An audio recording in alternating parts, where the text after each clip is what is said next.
Good morning to all friends.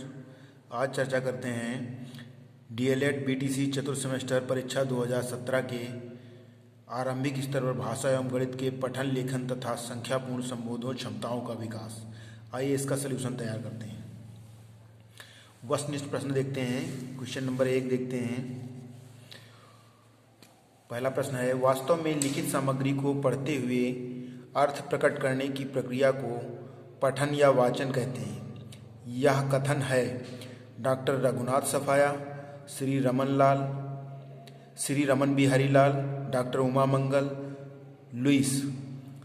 तो पहले का उत्तर हो जाएगा डॉक्टर उमा मंगल, सा ऑप्शन सही हो जाएगा।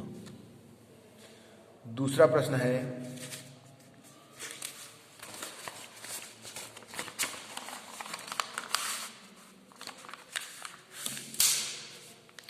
दूसरा प्रश्न देखते हैं।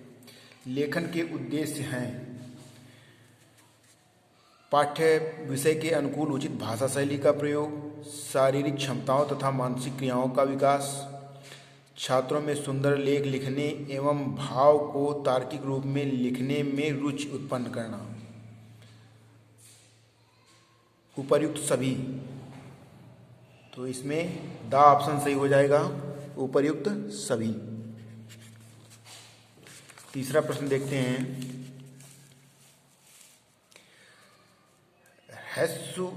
ह्रस्व स्वरों की संख्या होती है 3, 4, 6, 5। तो इसमें आपका बा ऑप्शन सही हो जाएगा, 4। अ, ई, उ और री। चौथा प्रश्न देखते हैं। संयुक्त व्यंजन वाला वर्ण है रा, भा, ज्ञा, चा। तो इसमें सा ऑप्शन सही हो जाएगा, ज्ञा, ज्ञानी। पांचवा प्रश्न देखते हैं। यौगिक शब्द का उदाहरण है पत्ता, नीलकंठ, दूध वाला, वीणापाण। तो इसमें आपका पांचवें का बा ऑप्शन सही हो जाएगा, नीलकंठ। छठा क्वेश्चन देखते हैं। बनावट के आधार पर वाक्य के भेद हैं 4, 3, 5, 2। तो छठे में आपका बा ऑप्शन सही हो जाएगा, 3।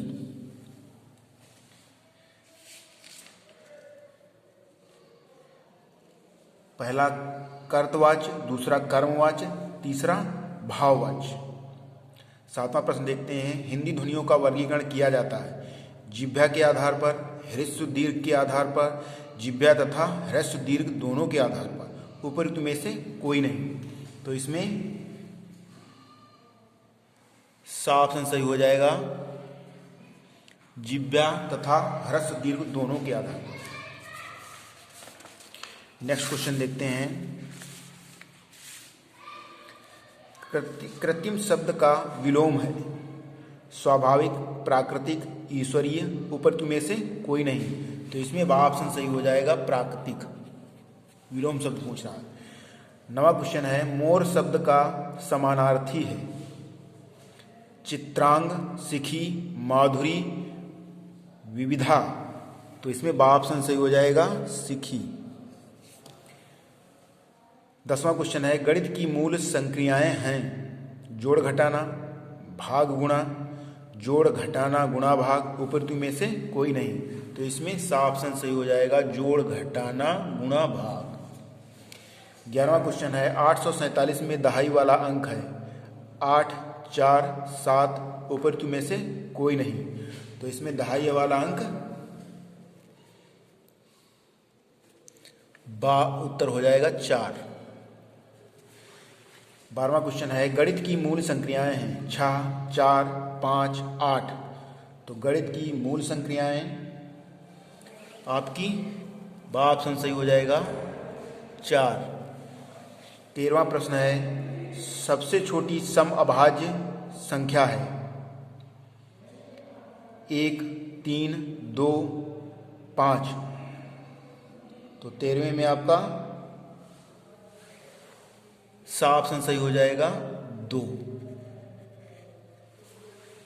भाज्य की, नेक्स्ट क्वेश्चन है 14वां, भाज्य की संक्रिया नहीं है, भाज्य, गुणक, भागफल, भाजक। तो इसमें 14वें में आपका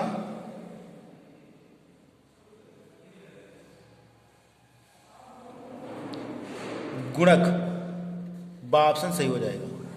15वां क्वेश्चन देखिए, 13 संख्या है, सम, विषम, आ तथा बा दोनों, उपरोक्त में से कोई नहीं। तो इसमें 13 संख्या आपकी बा ऑप्शन सही हो जाएगा, विषम। नेक्स्ट में अति लघु उत्तर प्रश्न देखते हैं।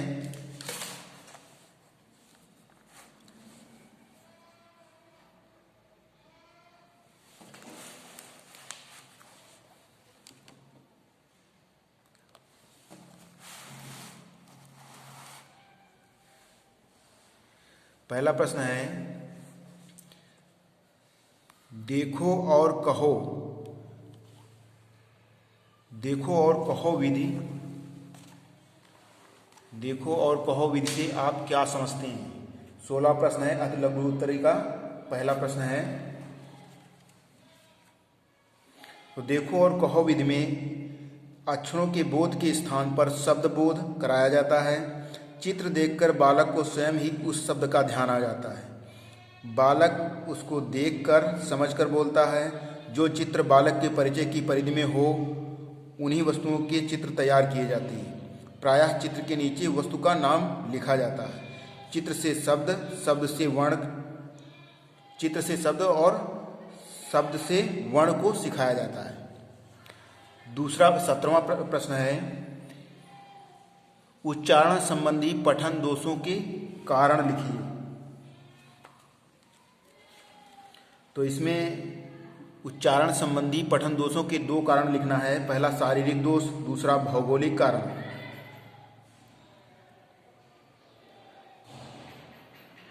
18वां प्रश्न है, लेखन का क्या कार्य है। लेखन का क्या कार्य है या क्या अर्थ है।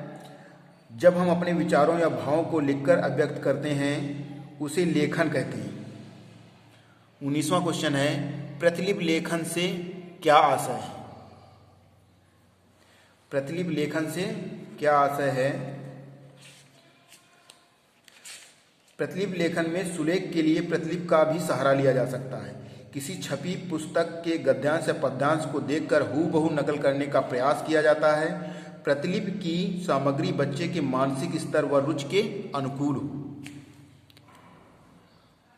20वां क्वेश्चन देखते हैं, वर्ण किसे कहते हैं। वह छोटी सी मूल ध्वनि जिसके और टुकड़े ना हो सकें उसे वर्ण कहते हैं। 21वां प्रश्न देखते हैं, स्पर्श व्यंजन किसे कहते हैं। स्पर्श व्यंजन किसे कहते हैं क्वेश्चन पूछा गया है, अति लघु उत्तर में है। स्पर्श का अर्थ है छूना। जिन व्यंजनों का उच्चारण करते समय जीभ को कंठ, तालु, मूर्धा आदि का पूरा स्पर्श करना पड़ता है उन्हें स्पर्श व्यंजन कहते हैं। इनकी संख्या 25 है, अर्थात का से मां तक स्पर्श व्यंजन है।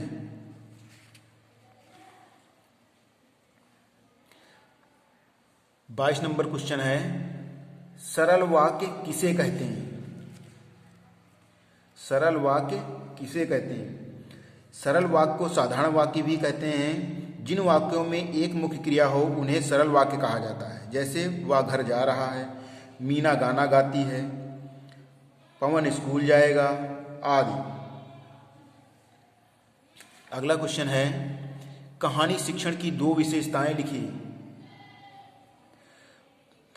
तो कहानी शिक्षण की विशेषताओं में पहला, छात्रों में साहित्यिक रुचि का विकास। दूसरा, छात्रों को मानव जीवन के विभिन्न पक्षों से अवगत कराना। 24वां प्रश्न देखते हैं, हंस पद विराम चिन्ह से क्या तात्पर्य है। जब किसी वाक्य अथवा वाक्यांश में कोई शब्द अथवा अक्षर लिखने से छूट जाता है तो टूटे हुए वाक्य के नीचे हंस पद का प्रयोग किया जाता है और टूटे हुए शब्द को हंस पद कहते हैं। ऐसे बनाते हैं इसको।